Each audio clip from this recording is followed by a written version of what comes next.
آج جو پروگرام میں ہمارے ساتھ طارق فضل چودھری صاحب ہیں، سینئر رہنما ہیں PMLN سے، اور زرتاج گل صاحبہ ہیں، پاکستان تحریک انصاف کی سینئر رہنما ہیں۔ دونوں کو خوش آمدید کہوں گا پروگرام میں۔ ڈاکٹر طارق فضل چودھری صاحب، وزیر اعظم صاحب نے پارلیمانی کمیٹی بنانے کی تو بات کی، کمیشن کی طرف نہیں آئے اور پھر وہ مسئلہ پیچھے کی طرف لے گئے، اس سے حل نکلے گا؟ بسم اللہ الرحمن الرحیم۔ دیکھیے ملک صاحب، اس میں سب سے زیادہ جو قابل ستائش بات ہے پرائم منسٹر کے اس بیان میں، وہ یہ ہے کہ انہوں نے ایک سیاسی سوچ کا اظہار کیا ہے، ایک جمہوری سوچ کا اظہار کیا ہے، اور یہ بتایا ہے کہ ملک کو آگے بڑھانے کے لیے وہ کتنے کمیٹڈ ہیں، اور ہماری گورنمنٹ جو ہے وہ اپوزیشن کو بھی جو ان کا جائز رول ہے پارلیمان کے اندر اس میں دیکھنا چاہتی ہے اور انہیں اپنے ساتھ لے کے چلنا چاہتی ہے، اور وہ ہماری پالیسیز کے اوپر جائز تنقید کر کے ہم اس کو انشاءاللہ اپ ہولڈ کریں گے، ان کی تجاویز کو بھی۔ یہ ایک سسٹم کا انہوں نے اشارہ دیا ہے۔ باقی جب آپ بیٹھیں گے، انہوں نے کوئی ایسا نہیں ہے کہ لکیر کھینچ دی ہے، جب آپ بیٹھیں گے اور گفتگو ہوگی۔ اب جب مذاکرات ہو رہے تھے تو وہ ساری باتیں مذاکراتی کمیٹی میں ہو رہی تھیں۔ کبھی یہ گلے کر رہے تھے جی کہ ہمیں ملنے نہیں دیا گیا، کبھی یہ گلے کر رہے تھے جناب کے فلاں کے گھر پہ چھاپا لگ گیا۔ یہ ساری باتیں بجائے اس کے کہ روزانہ کی بنیادوں کے اوپر 100 ٹاک شوز میں ڈسکس ہوں، یہ اس مذاکراتی ٹیم کے ساتھ ہونی چاہیے، اس کمرے میں ہونی چاہیے۔ تو میں سمجھتا ہوں کہ آگے بڑھنے کی بات ہے، اور ہم پروگریسو لوگ ہیں، ہم آگے بڑھنے کی بات کرتے ہیں۔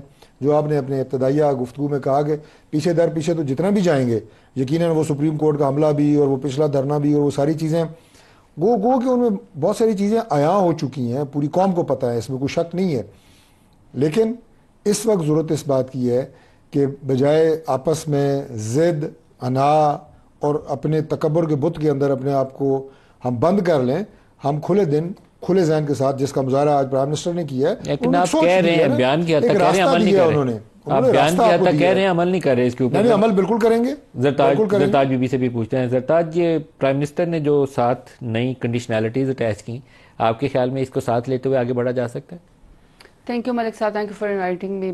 As I was part of the cabinet too, میں بھی میٹنگ کا حصہ ہوتی تھی۔ ظاہر بات ہے اس میں آفیشیل جو آپ کا نیشنل ٹی وی وہ آتا ہے، وہ آپ کی فوٹیج بناتا ہے، اور پھر آپ وہی میسج دیتے ہیں جو کابینہ میں سے آپ کا PM آفس جو ہے وہ نوٹ دیتا ہے۔ لیکن ظاہر بات جب آپ کابینہ کی پروسیڈنگز کو روک کے باقاعدہ پرائم منسٹر پروسیڈنگز دیتا ہے اور وہ ویڈیو آپ آن ایئر کرتے ہیں، so it means some thing. تو کابینہ کا اجلاس تھا، کابینہ کے اجلاس میں شہباز شریف صاحب، بہتر یہ تھا کہ اگر انہوں نے بات ہی کرنی تھی، کیونکہ یہ کیبنٹ کا ایجنڈا نہیں تھا، تو اگر انہوں نے کیبنٹ کے ایجنڈے کو روک کے بات کرنی تھی تو بہتر یہ تھا کہ پھر وہ یہ بھی ایک سٹیٹمنٹ دے دیتے کہ ان کا جو انٹیریئر منسٹر ویسے فارن منسٹر باہر اس وقت ملک میں کیا کر رہا تھا اور کیا کیا کر کے آیا ہوا تھا۔ دوسرا وہ یہ بھی ساتھ بتا دیتے کہ جو اس وقت بلوچستان کو آپ لوگ بالکل کارڈن آف کیا ہوا ہے، بند کیا ہوا ہے، کوئی فوٹیج وہاں پہ نہیں آ رہی، اس وقت لاکھوں کی تعداد میں مسنگ پرسن پہ لوگ جو ہیں وہ بلوچستان میں دھرنا بھی دیے ہوئے بیٹھے ہوئے، اور وہاں یوں سمجھے اللہ معافی ایک آگ لگی ہوئی ہے، لیکن آپ ان کی اس کے کوئی فوٹیج نہیں آنے دیتے ہیں۔ دوسرا 2 دن کے اندر ساؤتھ پنجاب میں، اس میں ملتان کے اندر اور ڈیرہ غازی خان کے اندر LPG کے اس کا جو ہے وہ بلاسٹ ہوا، آگ لگی وہاں پہ، اور اس میں لوگ شہید ہو گئے، اس کے بارے میں بھی بات کر دیں۔ اور لیٹسٹ یہ کہ انہوں نے شاید DPO کو کوئی شاید معطل بھی کر دیا ہے۔ فیصل آباد میں جیل کے اندر 3 مجرموں کو جو ہے نا، جو قیدی تھے، نوٹ مجرم مجھے نہیں پتہ لگا، لیکن جو 3 قیدی تھے ان کو قتل کر دیا گیا تھا۔ یہ ساری چیزیں ہو رہی ہیں، تو ایسے میں کابینہ کے میں رو کے صرف ایک شاید اپنا وہ دینا چاہ رہے تھے کہ we are very serious, no you are not serious. یہ پالیسی سٹیٹمنٹ ہے کابینہ کے اجلاس کے میں اندر، وہی کہہ رہی ہوں نا۔ جی میں نے اس چیز، ڈاکٹر صاحب پلیز، سوری سر پلیز، میں نے آپ کو یہ پوری کہانی بتا دی نا، تو اب میں اجلاس کو روک کے میں صرف، آپ بھی ممبر رہی ہے، میں بھی ممبر رہا ہوں کیبنٹ کا، ہر کیبنٹ میٹنگ میں صرف 1 سیکنڈ لوں گا۔ پرائم منسٹر تمام اجتماعی صورتحال، ملک کی مجموعی صورتحال کے اوپر ضرور بات کرتے ہیں، اور منسٹر اس پر رائے بھی دیتے ہیں، تو یہ ایجنڈے کو روکنے کی بات نہیں ہے۔ اچھا چلیں کوئی نہیں، چلیں اب بہرحال پھر اب آگے کی بات کرتے ہیں۔ تو بہرحال ان میں سے انہوں نے کرنٹ اس کے اوپر تو کوئی بات نہیں کی، لیکن انہوں نے PTI کے ساتھ مذاکرات کے اوپر بات کی۔ اگر آپ PTI کے مذاکرات میں سیریس ہوتے تو 26 نومبر کو نہتے لوگوں کے اوپر جو گولیاں چلائی، ہم اس کے جو ہے نا وکٹم ہیں، پاکستان تحریک انصاف، ان کی حکومت بینیفیشری ہے۔ پھر بھی ہم نے کہا کہ ہم فیصلہ نہیں کرتے، ہم نے کہا آپ سینئر ججز پہ جوڈیشل کمیشن بنائیں، ہم جج اینڈ جیوری نہیں بن سکتے ہیں، سینئر ججز کو یہ فیصلہ کرنے دیں، جوڈیشل کمیشن بنائیں، اور آپ اس کا فیصلہ ہوگا کہ یہ طے کرنا ہے کہ نہتے لوگوں کے اوپر، خود ڈیموکریٹک کنٹری میں اپنے ملک کے اوپر نہتے لوگوں کے اوپر آپ گولی کیسے چلا سکتے ہیں۔ دوسرا ہم نے آپ سے کہا کہ ساتھ ہی جوڈیشل کمیشن آپ 9 مئی کا بنائیں. 9 مئی کے اندر بھی ہمارا بیانیہ یہ ہے کہ ہم اس کے وکٹم ہیں, پی ایم ایل این کی حکومت اس کے بینیفیشری ہے. اس کی وجہ ہے یا چیری پکنگ نہیں کر سکتے. جس نے آپ کے ساتھ پریس کانفرنس کی, جس نے عمران خان کو چھوڑا 9 مئی میں, جس کے آپ نے نام لیے کہ یہ لوگ مجرم ہیں 9 مئی کے, دہشت گرد اور ملک پر حملہ کیا, خدا نخواستہ شہداء کی بے حرمتی کی, وہ اس وقت آپ کے ساتھ جو ہے وہ وزیر مشیر ہیں. پارٹی چھوڑ کے, ہماری پارٹی چھوڑ کے, وہ اس وقت آپ نے ان کو وزیر مشیر بنا دیا.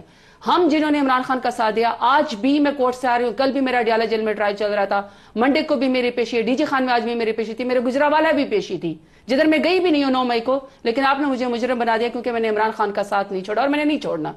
تو اب ہم نے کہا کہ آپ بینیفیشری ہیں, ہم وکٹم ہیں, اس کا جوڈیشل کمیشن بنائیں.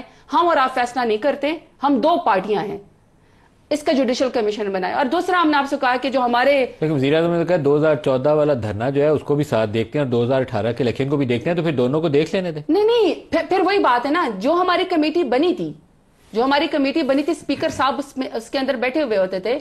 تو ہم نے جو موجودہ حالات ہے اس کے اندر جو سب سے اہم ایشو تھا, ابھی تو 8 فروری کو پورا آپ نے جو ڈاکہ ڈالا تھا, آپ 17 سیٹوں والی جماعت کرسی کے اوپر بیٹھے تھے, آپ نے ہمارا پورا الیکشن چوری کر دیا. ڈاکہ بھی دیکھ لیں, لیکن تو وہی نا, لیکن 2014 کا دھرنا دیکھنے میں کیا حرج ہے, 2018 کا انتخاب بھی دیکھ. ایشو تو کوئی نہیں ہے کسی چیز میں. مسئلہ یہ کہ جو کرنٹلی آپ کے سامنے پاکستان تحریک انصاف نے, شہداء بھی ہمارے, لوگ بھی ہمارے, آج بھی آپ فوٹیج دیکھیں سالار وزیر کے ساتھ اور اس کے ساتھ جو ہے سالار کاکڑ کے ساتھ اور عامر وزیر کی آپ فوٹیج آئی ہوئی ہے, جو آپ نے ان کا جیل میں حال کیا ہوا ہے جب ان کے لوگ ان سے ملنے جاتے ہیں. پرسوں آپ لوگوں نے میاں غوث کے اوپر, جو ہمارے ایم این اے ہیں الیکٹڈ رہی عمر خان سے, لاہور میں ان کا گھر توڑ کے بیوی بچوں کے سامنے آپ نے گھسیٹ کے اس کو جو ہے وہ کمرے سے آپ باہر نکال کے رہ گئے ہیں, جو ابھی تک پتہ نہیں ہے. پھر آپ نے مذاکراتی کمیٹی کی جو چیئر پرسن تھے, پتہ نہیں والی بات کیسے ہے یار ڈاکٹر طارق صاحب, یہ تو بتائیں پہلے, یہ کہہ رہی ہیں پتہ ہی نہیں ہے. میں نے کہا ہاں تو اس کو اٹھا کے لے گئے, یہ جو کون لے گیا, ہمیں تو نہیں پتا نا. ڈاکٹر صاحب کوئی MNA کو آپ کہاں لے گئے, پتہ نہیں ہے, پنجاب حکومت آپ کی ہے نا. سرتاج گل کو نہیں پتا, میں بتا دیتا ہوں. غوث صاحب کدھر ہے؟ غوث صاحب کو اینٹی کرپشن کی عدالت میں ملتان میں پیش کیا گیا ہے. کب؟ یہ کل کی بات ہے, پیشی ہو گئی ہے ان کے اپنے ممبر نے مجھے بتایا. اچھا چلے میری بات, حامد رضا صاحب نے مجھے بتایا.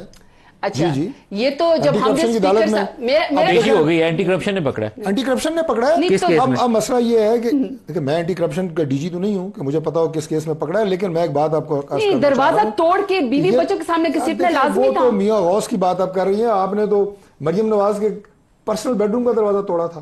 یہ باتیں جو ہوئی ہیں یہ ماضی میں, جو میں نے کہا نا کہ ماضی میں نہ رہے, آپ نے ہمارے لوگوں کے اوپر تو ہیروئن ڈالی, چرس ڈالے, رانا ثناءاللہ جیسے شریف آدمی, اس کو آپ نے نہیں چھوڑا.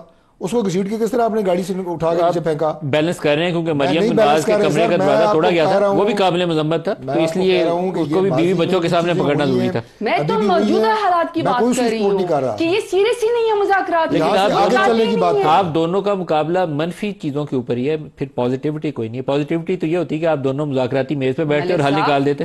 جس دن ہم نے مذاکراتی کمیٹی بنائی تھی, میرا خیال میں آپ ہی کے شو میں آئی تھی, اور میں نے آپ کو بتایا تھا کہ میرا اڈیالہ جیل میں بوگس ٹرائل چل رہا ہے, اور خان صاحب کے سامنے اس دن وہ 30 دن کی سولیٹری کنفائنمنٹ سے نکلے تھے.